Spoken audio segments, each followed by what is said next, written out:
प्रिय विद्यार्थियों,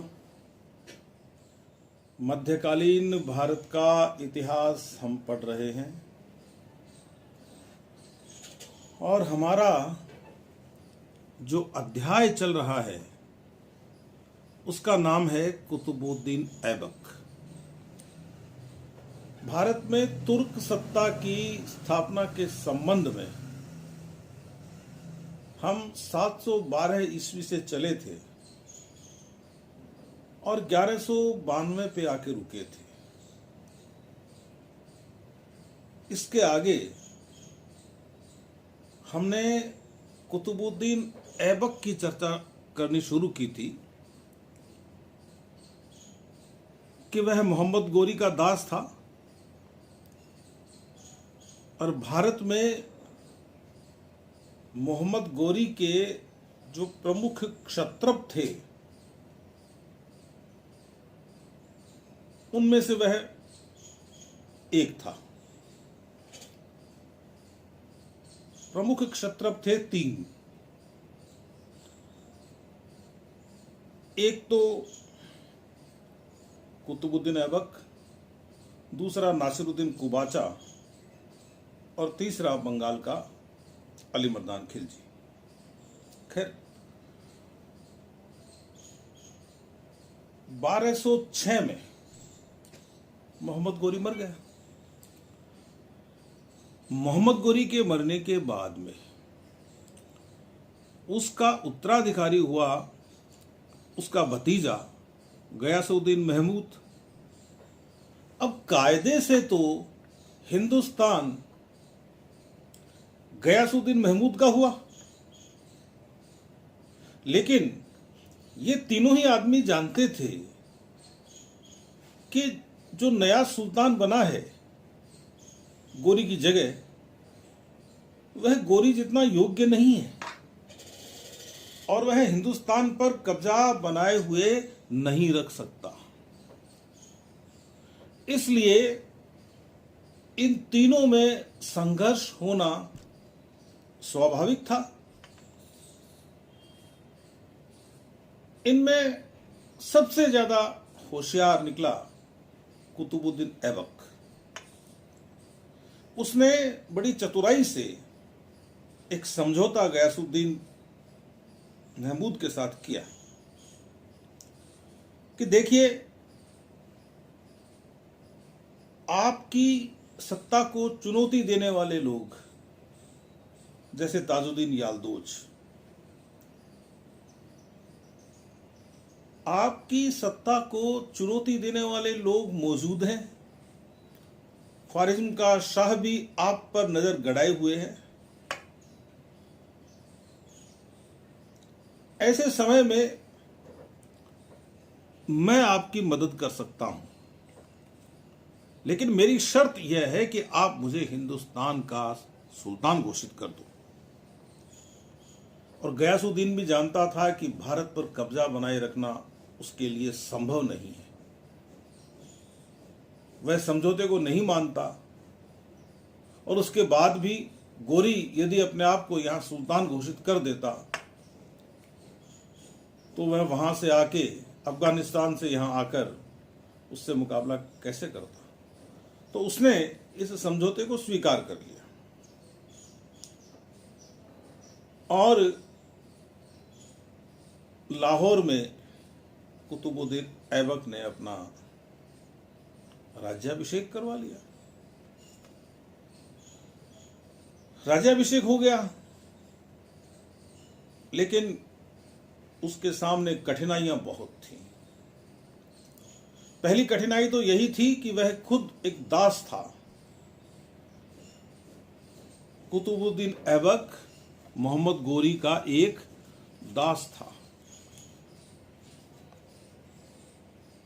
उसको मध्य एशिया के एक मुसलमान सरदार ने खरीदा था और फिर वह बिकता बिकता अंत में मोहम्मद गोरी द्वारा खरीदा गया।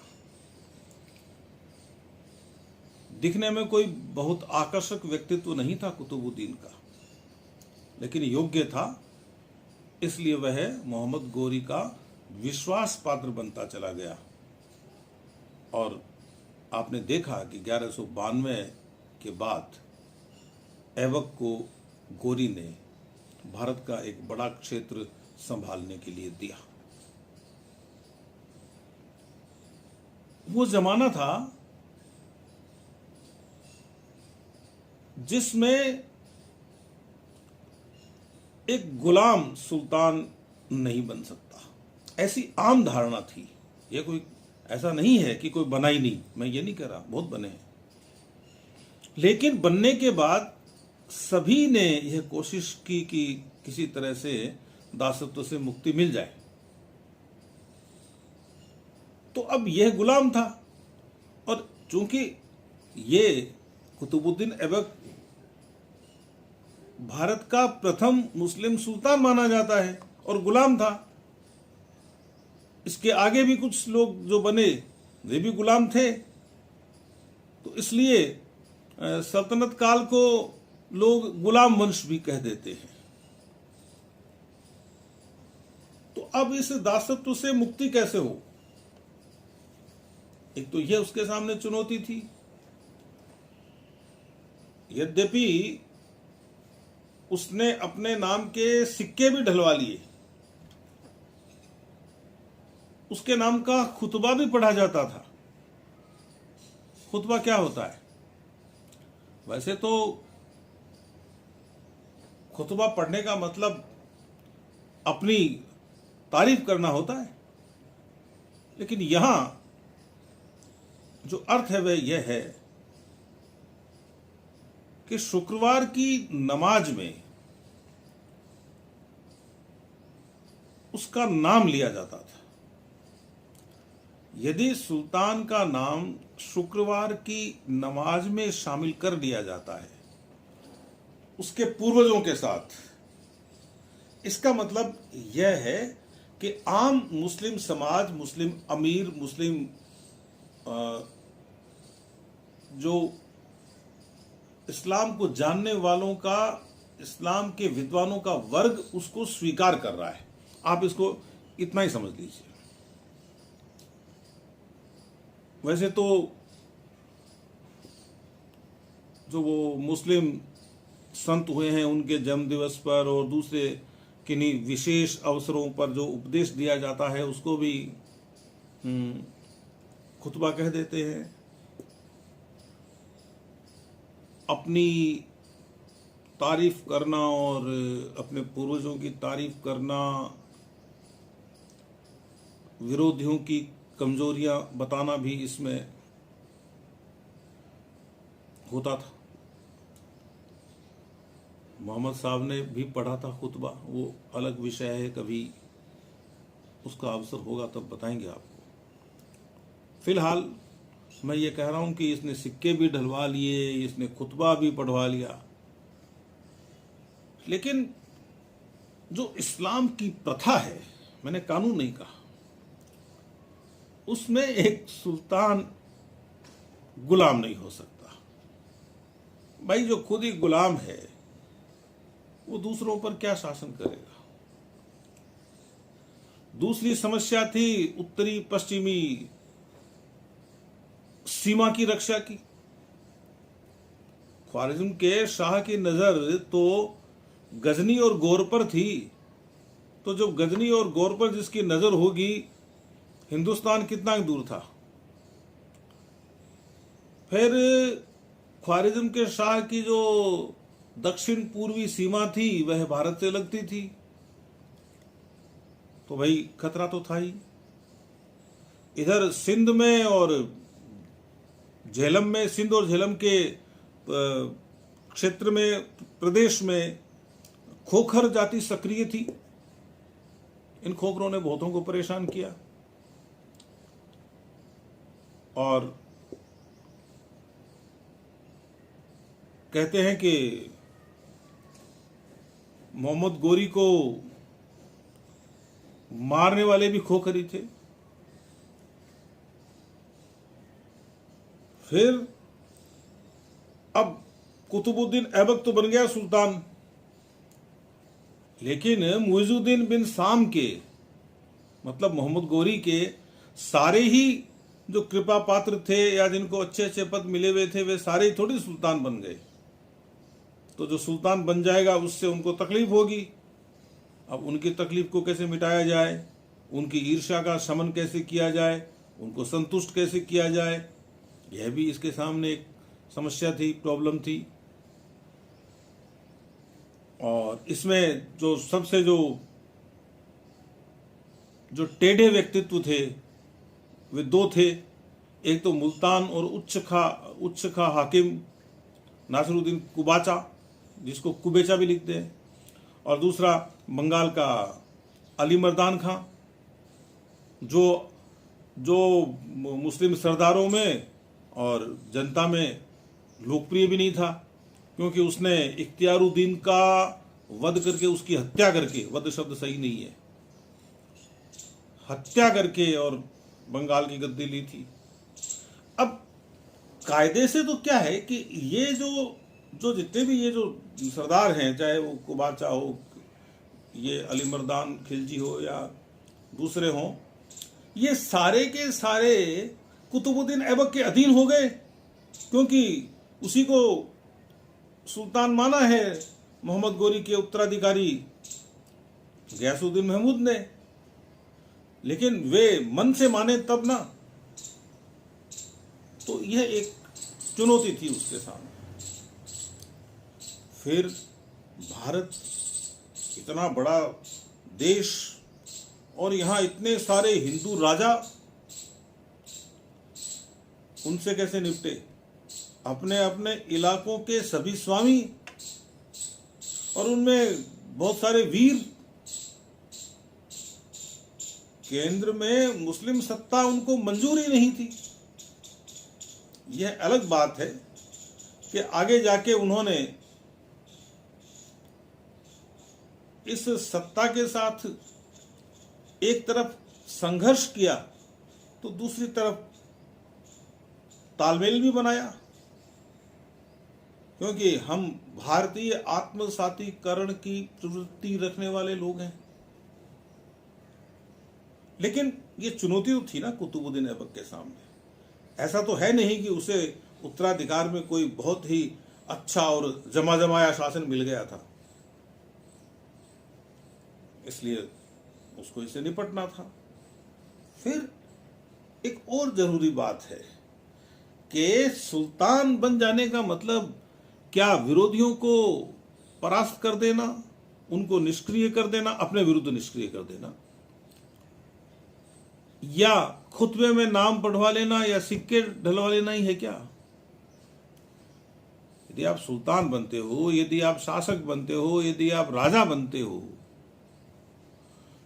तो आपको अपने क्षेत्र की सुरक्षा करने के साथ साथ उसका प्रबंधन भी तो करना पड़ता है, उसका मैनेजमेंट भी तो करना पड़ता है। वो मैनेजमेंट करना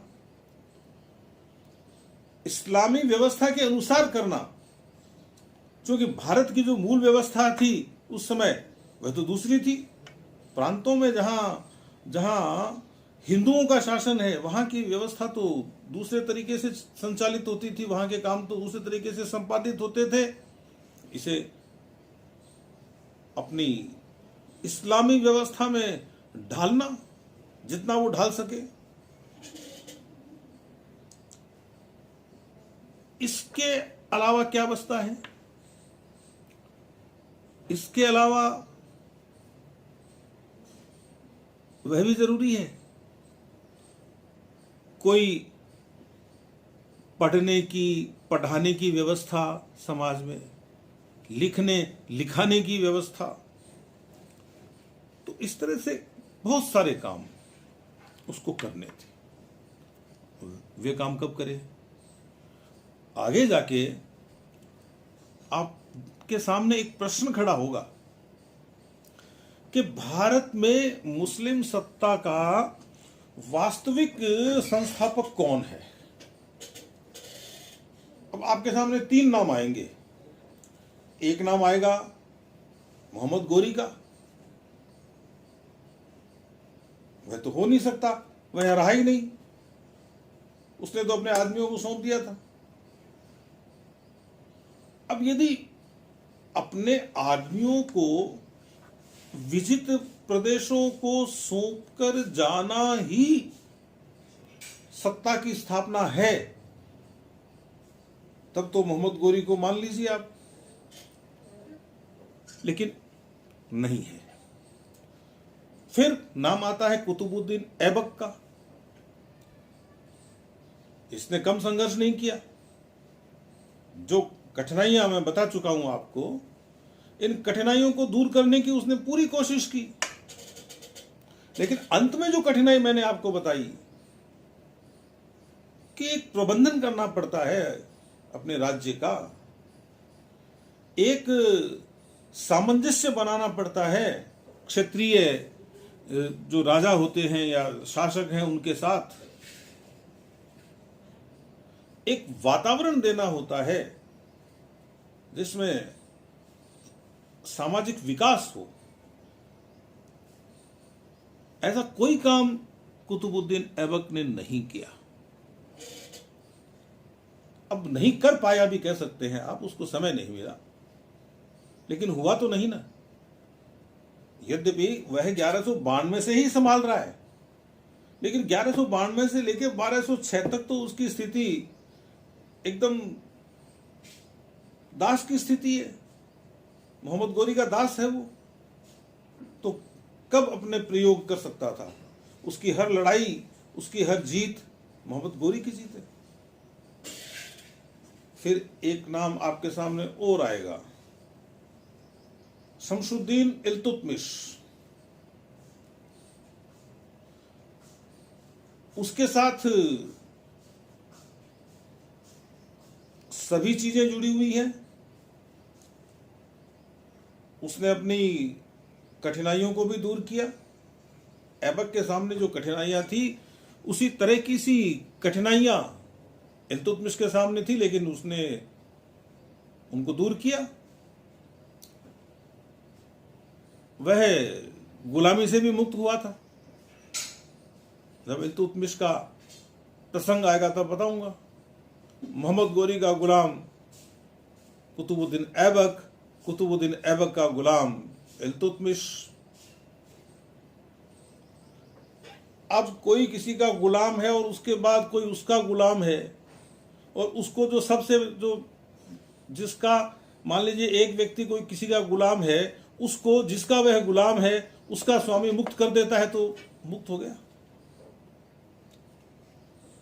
जब प्रसंग आएगा तब समझाऊंगा। तो किसको मानेंगे वास्तविक संस्थापक? यह एक बड़ा प्रश्न है। इस प्रश्न का उत्तर देते समय आपको बड़ी सावधानी बरतनी पड़ेगी।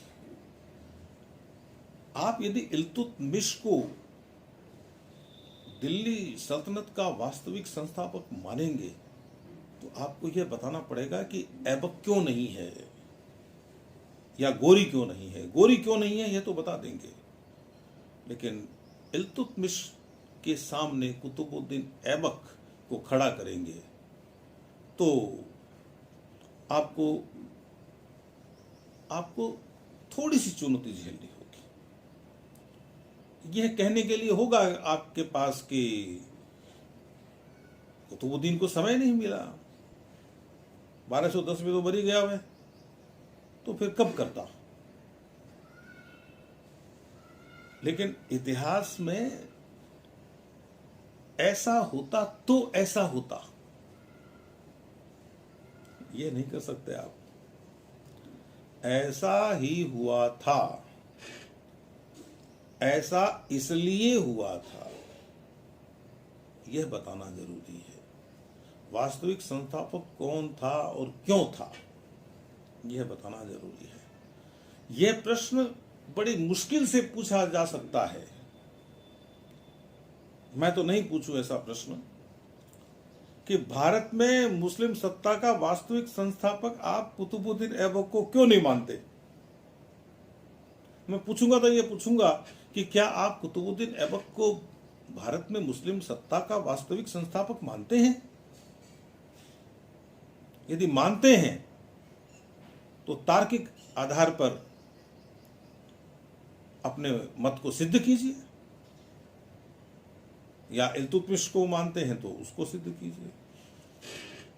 या यह प्रश्न पूछा जाता है अक्सर कि आप कुतुबुद्दीन ऐबक और इल्तुतमिश में से किसे मानते हैं, तो वहां फिर आपको एक तुलना करनी होती है। तो कठिनाइयों पर उसने विजय कैसे प्राप्त की? अब है क्या कि ये जो गयासुद्दीन महमूद है ना, उसका शत्रु था ताजुद्दीन याल्दोज। आगे जाके बताऊंगा। ताजुद्दीन याल्दोज ने एक बार तो गजनी पर ही कब्जा कर लिया था।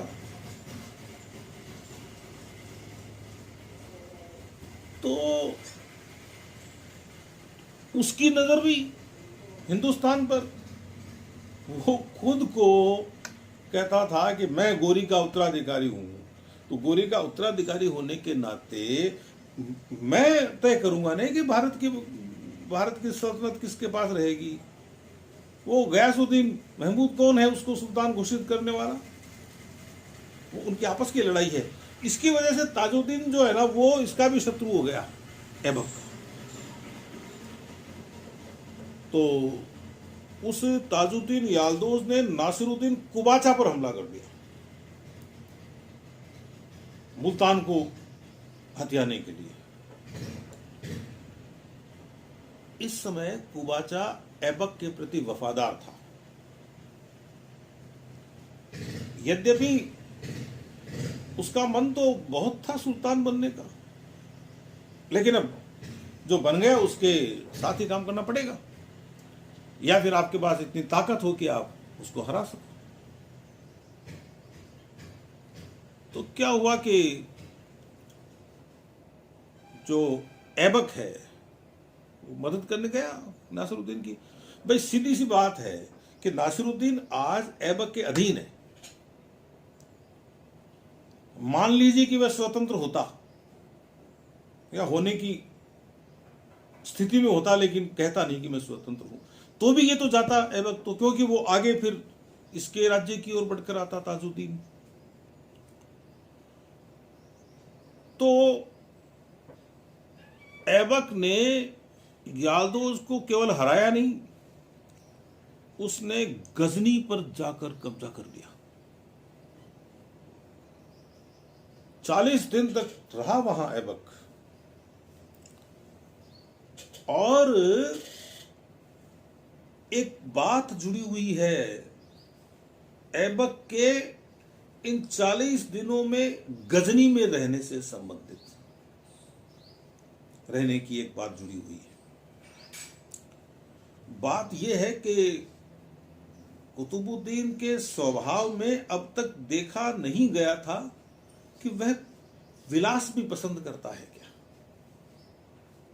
उसको मौज मस्ती भी सुहाती है क्या। लेकिन गजनी में उसने यह किया। उसने ये सोचा कि अब तो हम मोहम्मद गोरी के बराबर हो गए हैं, हिंदुस्तान हमारे पास है ही, और अब हम अफगानिस्तान के भी सुल्तान हो गए हैं। यह घमंड खा गया उसको। 40 दिन तक शासन किया उसने गजनी, और फिर भागकर भारत आना पड़ा। ताजुद्दीन ने वापस गजनी पर अधिकार कर लिया, लेकिन इन 40 दिनों का वहां गजनी में रहने का एक फायदा हुआ ऐबक को, कि याल्दोज समझ गया कि अब इसको छेड़ना ठीक नहीं है, तो उसने बाद में ऐबक को परेशान नहीं किया। उसकी भाई जब वो कुबाचा को परेशान कर रहा है तो ऐबक कोई कर रहा है, तो कुबाचा पे उसने बाद में दृष्टि डाली नहीं। एक फायदा उठाया उसने गजनी में रहने का, और वो बहुत बड़ा फायदा उठाया। उसने देखा कि गयासुद्दीन महमूद, भाई गोरी का उत्तराधिकारी तो गयासुद्दीन महमूद ही है ना। ताजुद्दीन याल्दोज गयासुद्दीन महमूद को भी तो परेशान कर रहा है। महमूद उसे परेशान था। और जब इन दोनों के बीच में समझौता हुआ था कि ऐबक को दिल्ली का यदि सुल्तान, भारत का यदि सुल्तान घोषित कर दिया जाए तो हम आपकी मदद करेंगे याल्दोज के खिलाफ, तो ऐबक बोला वहां, बोला देख लीजिए हम आ गए हैं। गयासुद्दीन ने भी देखा ये आ तो गए हैं लेकिन ये गजनी पर कब्जा करके बैठ गए हैं। तो बोले आ गए हो तो अच्छी बात है। तो ऐबक ने कहा कि भाई आप हमें अब गुलामी से मुक्त कर दीजिए। हम गुलाम थे गोरी के, आप गोरी के उत्तराधिकारी हैं, इसके नाते हम आपके भी गुलाम हैं और अब आप हमें स्वतंत्र घोषित कर दीजिए। वैसे तो आपने हमें जब हिंदुस्तान का सुल्तान मान लिया तो एक तरह से मुक्त ही कर दिया था, लेकिन इसकी विधिवत घोषणा कीजिए। अब यह जो गयासुद्दीन महमूद था यह भी कोई गजनी में थोड़ा ही था। गजनी पर तो इनका कब्जा हो गया ना, कुतुबुद्दीन ऐबक और इसके आदमियों का। वो तो एक जगह है फिरोजकोर, उसमें दुबका बैठा था, उसके पास कोई विकल्प भी नहीं था इसको दासत्व से मुक्त करने के अलावा उसके प्रस्ताव पर, तो उसने उसको मुक्त कर दिया।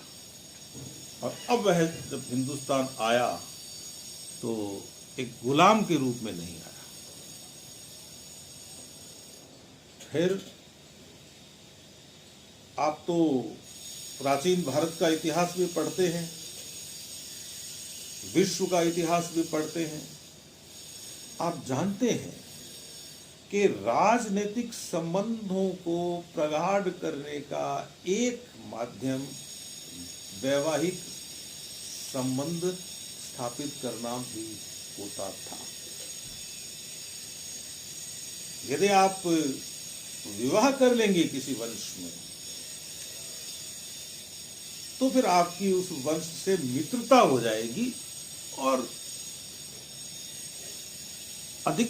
अधिकतर मामलों में यह मित्रता हुई है। तो इसने नासिरुद्दीन कुबाचा के साथ अपनी बहन का विवाह कर दिया, बोले इसको पक्का कर ले। ताजुद्दीन याल्दोज के साथ, ताजुद्दीन याल्दोज की लड़की से अपना विवाह कर लिया, दोस्त बना लिया उसको। इसका एक गुलाम था और बिहार देख रहा था, इल्तुतमिश, उसके साथ अपनी लड़की की शादी कर दी। इल्तुतमिश बहुत प्रिय था ऐबक को, वो उसे पुत्र कहा करता था। तो इससे क्या होता है किसी के साथ वैवाहिक संबंध हो जाने से, कि उसके जो सरदार होते हैं ना वे भी आपके पक्ष में आ जाते हैं। खैर,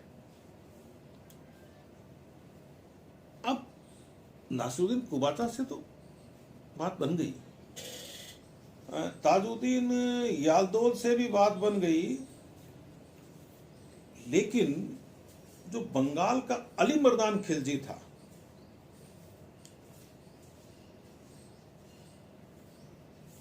उसके साथ बात बननी थी। अभी दूर पड़ता था वो बंगाल, और वो अली मर्दान जो था उसने इख्तियारुद्दीन को मारकर और बंगाल पर कब्जा किया था। अली मर्दान खान से लोग घृणा करते थे बंगाल में। सरदारों ने पकड़कर उसको जेल में डाल दिया था। और वहाँ मोहम्मद शेरा नामक व्यक्ति को शासक बना दिया। वह जो अली मर्दान था वह किसी तरह से निकल भागा जेल से और कुतुबुद्दीन के पास आया, बोला कि हमें गद्दी से हटा दिया गया है। तो कुतुबुद्दीन ने कहा कि आपने कौन सा भला काम किया था, आपने वहां का शासन प्राप्त किया है वह अपने पराक्रम के बूते नहीं किया है, आपने षड्यंत्र के बूते किया है। लेकिन ऐबक ने यह देखा कि यह जो मोहम्मद शेरा है उसके साथ तो उसका कोई ताल्लुक था नहीं, इसलिए बंगाल में तो उसका प्रभाव रहेगा नहीं।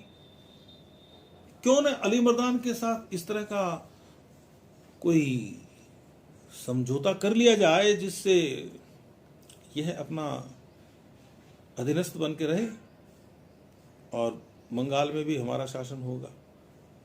समझौता हो गया, बोले ठीक है, हम आपको बंगाल का शासक बना देंगे, आप हमारे वफादार रहिएगा, आप टैक्स देते रहना, कर भेजते रहना। बोले ठीक है। तो इस तरह से बंगाल भी दिल्ली के अधीन आ गया।